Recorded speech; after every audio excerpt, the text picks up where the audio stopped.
started as the name. 1600. They were already using that harbor because they were shipping wood and fish to Europe. And at the same time, they were cutting stone from the back of that island to build the fort.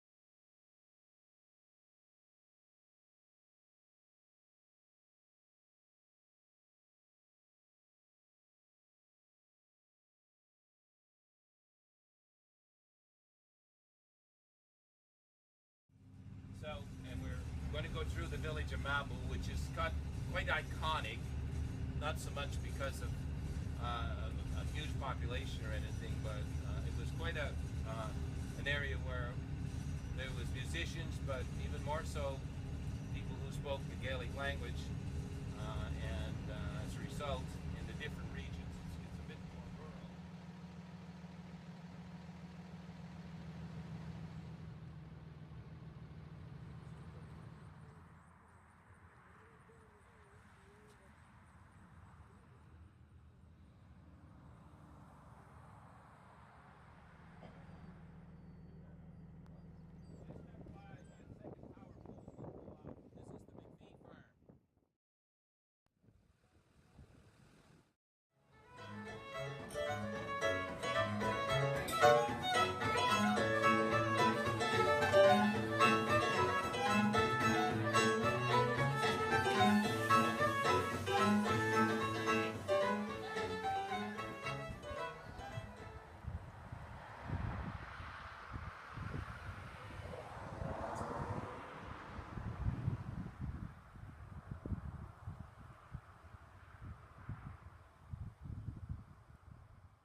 So anyway, that's a little bit of background.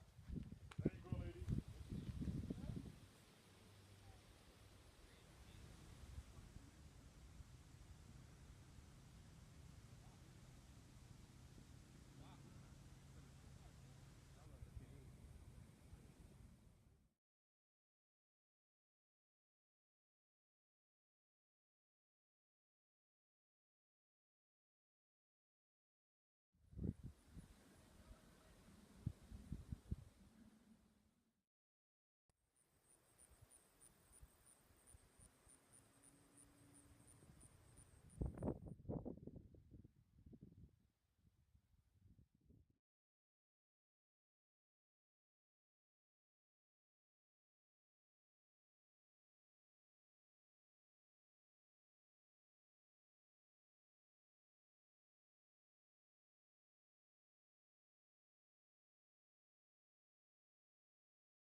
Well, welcome. Welcome to our home, and we just hope you have a great evening.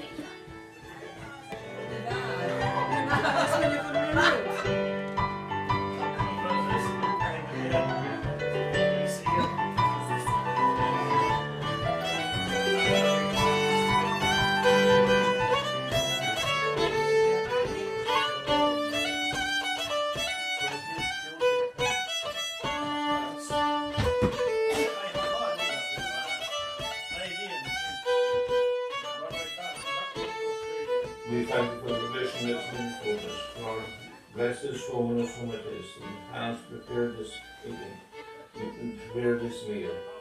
And now may the blessing of God Almighty, the Father, the Son, and the Holy Spirit, rest and abide with us, and on our heavens, wherever may be, this day and forevermore, and do meet in His heavenly kingdom. Amen. Och na noch, ma ha mi noch. tramos des migat juntren Skid hem a yia duga Gertu machulan brunach Skid hem a yia duga Gan will gain marai nu mak o fis ma kragat yusi Skid hem a yia duga Gertu machulan brunach Skid hem a yia duga Hua wa mi gan rai nu pasika will as and yuri Skid hem a yia duga Gertu machulan brunach Skid hem a yia duga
I'm Terence McDonald. I'm third generation removed from Scotland. They're from originally the Isle of Skye. My great-great-grandparents. Do you know where in Skye, Terence? No, not particularly. We're going out for a visit this June at Skye, actually. Oh, yeah? Another one of our ancestors came from the Highlands of Scotland, and their daughter became Mary MacKillop. All right. St. Mary MacKillop, and that's the MacDonald. Her mother was Flora MacDonald from the Highlands of Scotland, and that's the connection with Scotland and the newly minted saint from Australia. Yes. She's the only Australian saint at this point, Aye. and her mother's a MacDonald. She's half MacDonald. So they were from Braylor Harbour, I think. Yeah. I think there's a small museum there, Yes.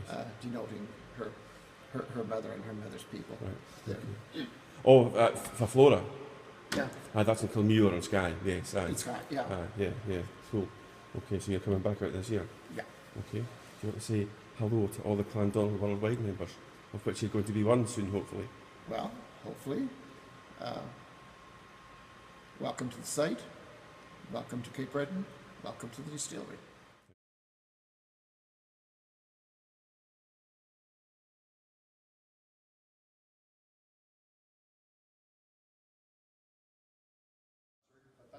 It's a Scottish concert, and it's held, it's an annual concert, and this year we had the 60th concert.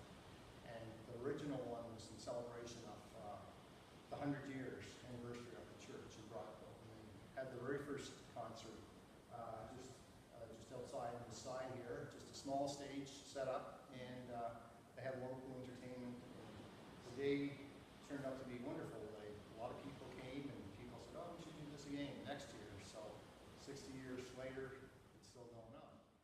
And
Our time travel begins in the Highlands and Islands of Scotland at the Taidu, the Black House, a typical Hebridean dwelling of the 1700s.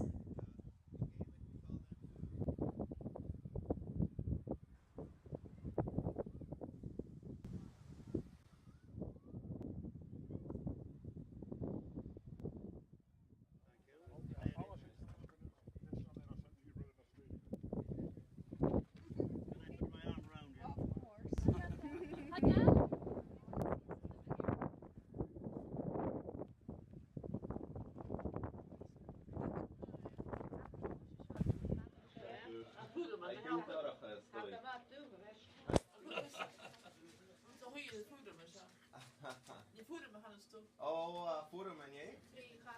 Oh, Forum Tree Castle. Oh, well, I thought we should be here. Left image in Canada.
be seated.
It's always sat in their parlor on a table.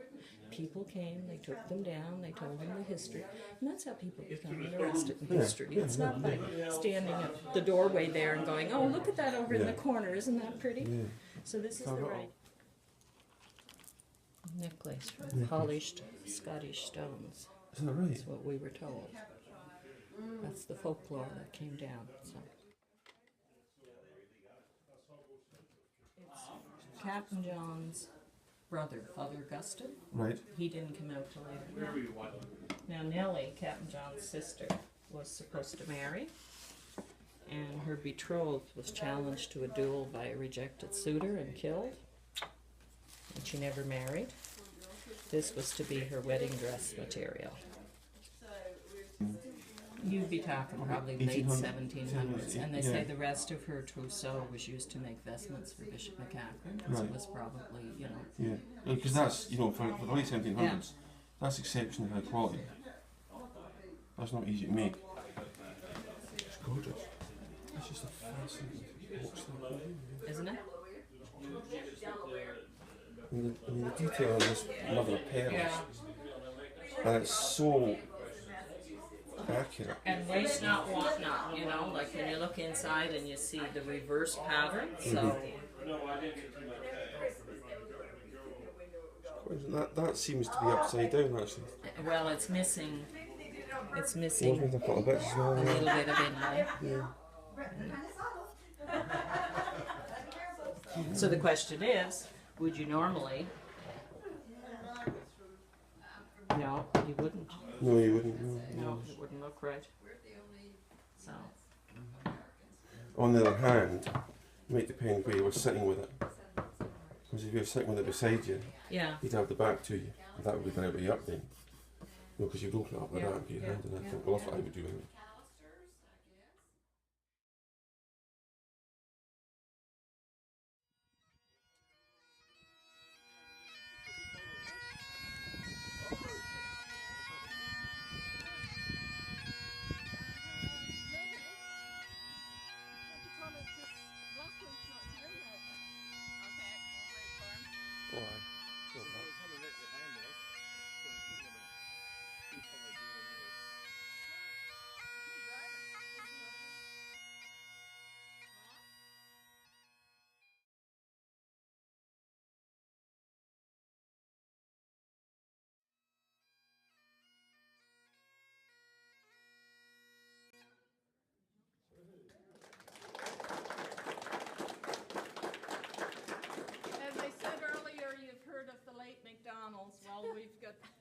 few that are a little later than others.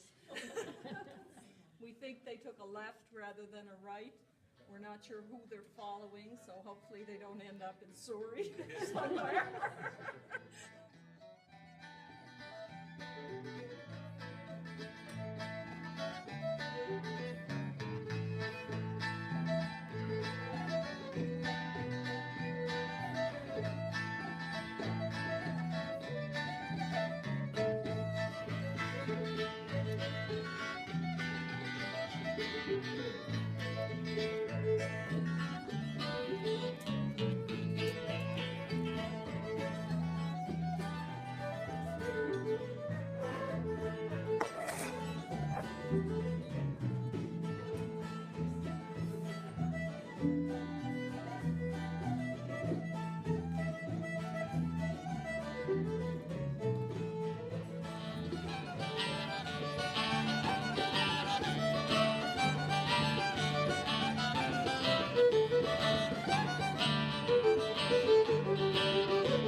Spending some time with us. They will be here tomorrow. If anybody has some great big question they want to ask them, you know, give me a call. I'll be the relay. Mary, you're going to be in the hotel at 9:30? I'm going to, well, I can be. Yeah, I mean, Yeah, yeah, I can do that. Yeah. That's the time that'll work best, Yeah. right? Yeah, and follow me. Yeah, that's what I mean. Thank you, Mary.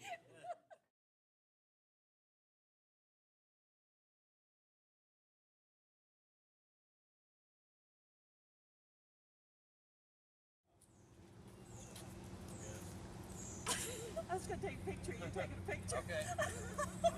I'll take a picture of you taking a picture then. Okay. How's that? But don't take a picture of me. Oh, that's just...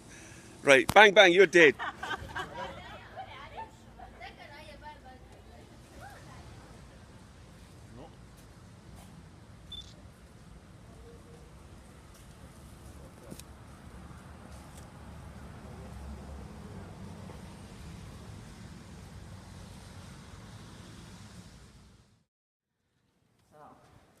Chairs for around the table. The speaker's chair. The two settees, yes. So considering we're a small shop of 5 people, this was a pretty big project, but it was a fun one to be involved with. We do most of the restoration work for, well, we do the restoration work for Government House and museums and that. So And how long did these take to make, Mary? it's probably a good 2-month project. All right, oh, that's not bad. Now I would have thought that would be more iron.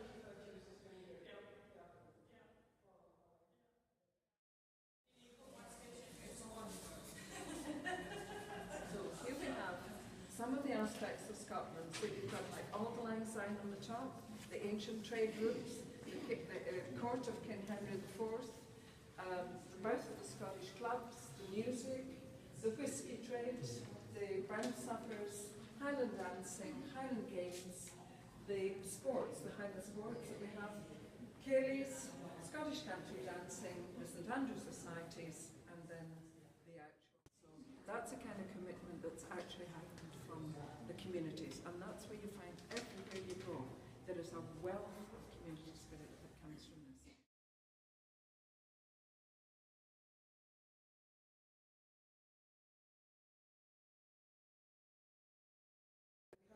Myrna.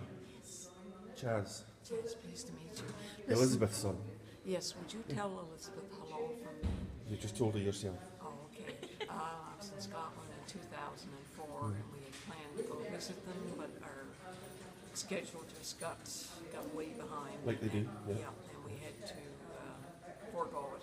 But I've had several back and forth emails with her over the years, so hi Elizabeth. From PEI. You gotta come next year, Elizabeth. Yeah, come next year, Elizabeth. We're here. As long as I don't have to bring you, Mother. No. You bring her in. You drive. Oh, okay. We'll be the tour guide. Okay? That's We'll fine. stop wherever you want.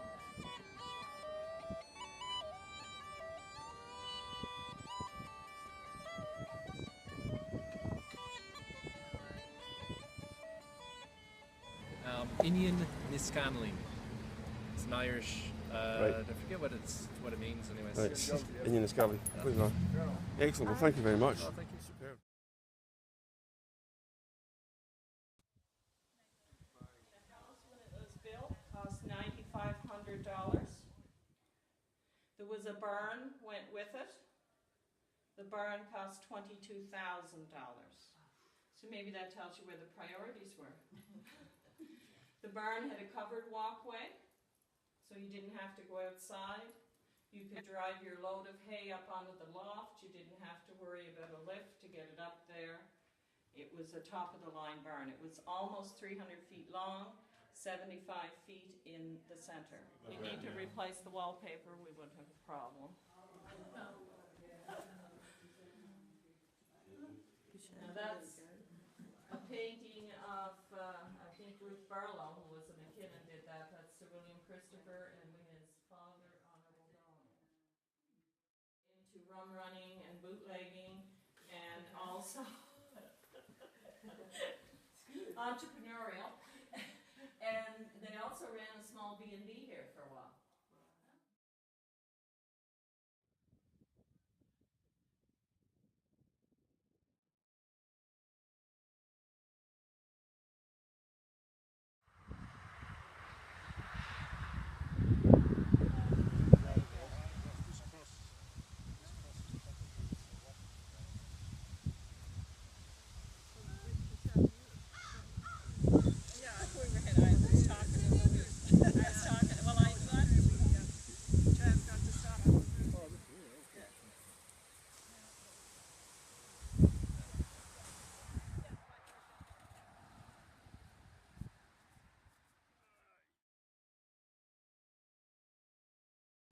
That's the building, but when it was built, it was down there at the cemetery, and where the cemetery is now. And the reason for that, back then, Gravelway Road was crappy. But by water, it was great. In the wintertime, it froze, but then you had ice, which was just as good.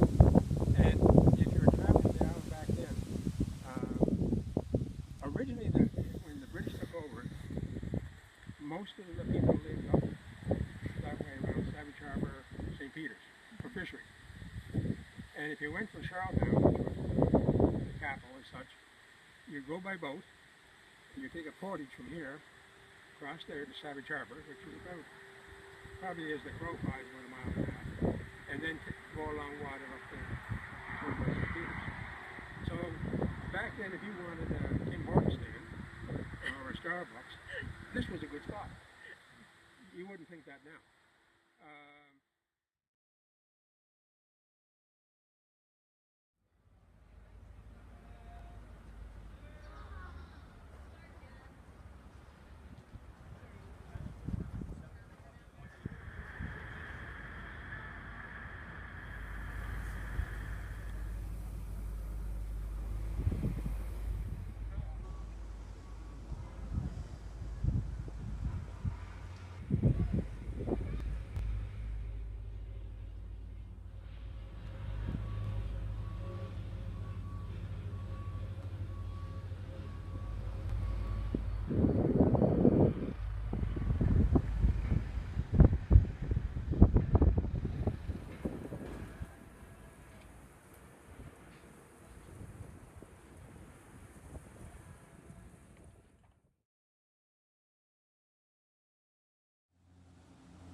Elizabeth.